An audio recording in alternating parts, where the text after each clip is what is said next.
attached naman kayo. Larawan ng isang masayang pamilya.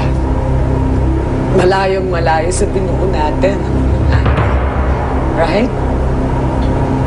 Bakit nga ba? Dahil mas importante sila kaysa sa aming sila.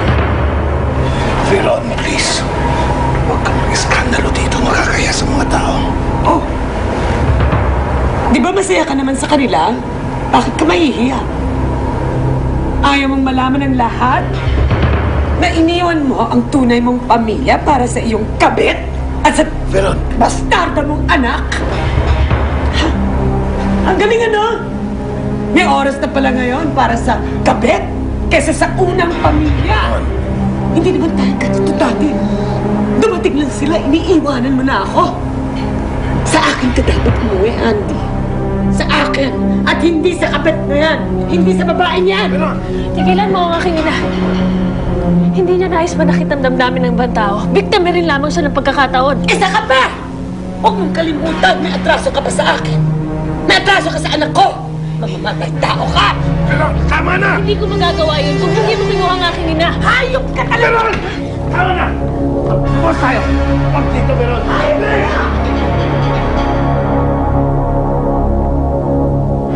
Ano ikaw, ang dami mong tanong eh. Alam mo, mabuti pa, siya na lang mag-i-explain sa'yo. Gusto ko makita si Grazilda. Busy siya. Kaya mabuti pa, umuwi ka na lang doon sa dating bahay ko. Nanulungan lang naman kita para kay Grazilda eh.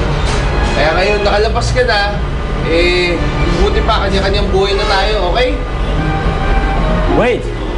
I don't know my way around this place. Kaya mo yan, malaki ka na.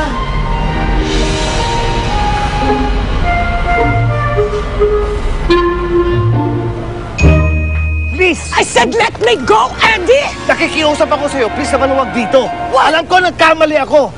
Hindi kita kinausap kaagad. Okay? Pamilya ko pa rin kayo ni Sidney. Okay? Hindi kayo pwede palewalain. Pwede ba natin ayusin to? At paano natin naayusin to, ha, Andy? How do you expect to fix this kung hindi mo sila iiwanan?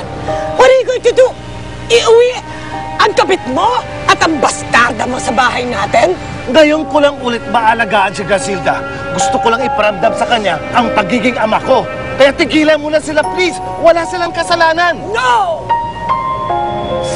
Dahil alam ko kung gaano mo kamahal si Matilda.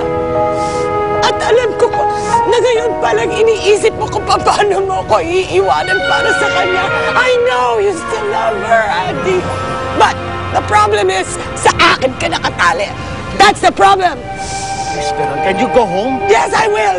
At kung ayaw mo akong mag-iskandalo dito, you know what you're supposed to do? You leave her. Leave that woman and her daughter right now and come home to me. Sa akin lang. Ako ang pamilya mo. Kami lang, Andy. I don't think may mangyayari sa pag-uusap natin, Veron. Okay? Mag-usap tayo when you've calmed down. Hindi pa ako tapos sa'yo. Okay. Go home, please. I'm not Okay. done with you. Mag-usap tayo pag malamig ng ulo mo.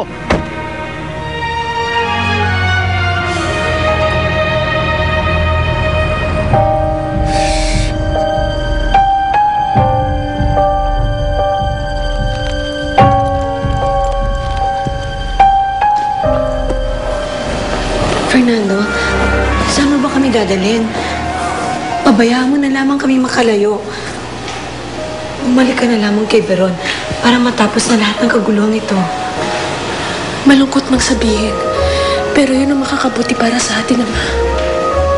Ano ba talaga ang gusto niyo? Na magkahiwa-hiwalay na tayo ulit? Hindi niyo alam kung gaano kasakit para sa akin nung mawala kayo noon. Hindi niyo alam kung gaano ako kadesperadong makabalik sa Fantasia para makasama lang kayo. Kaya may pagkakataon na tayo magkasama uli. Fernando, ito ang matagal ko ng pangarap. Pero sa tingin mo ba, magiging masaya tayo? Hindi. Dahil hindi ka na namin pag-aari. Si Veron ang mahigit na karapatan sa'yo. Kaya kahit na masakit, Ama, iwan mo na kami. Sapat na ang sandaling naranasan namin habang magkakasama tayo dito. Ang nakakalagay na kasama-sama tayong muli. Hindi ako makakapayag na mawala ulit kayo sa akin. Hindi ko kakayanin. Please, huwag niyo akong taboy. Gusto ko kayong makasama. Mahal ko kayo.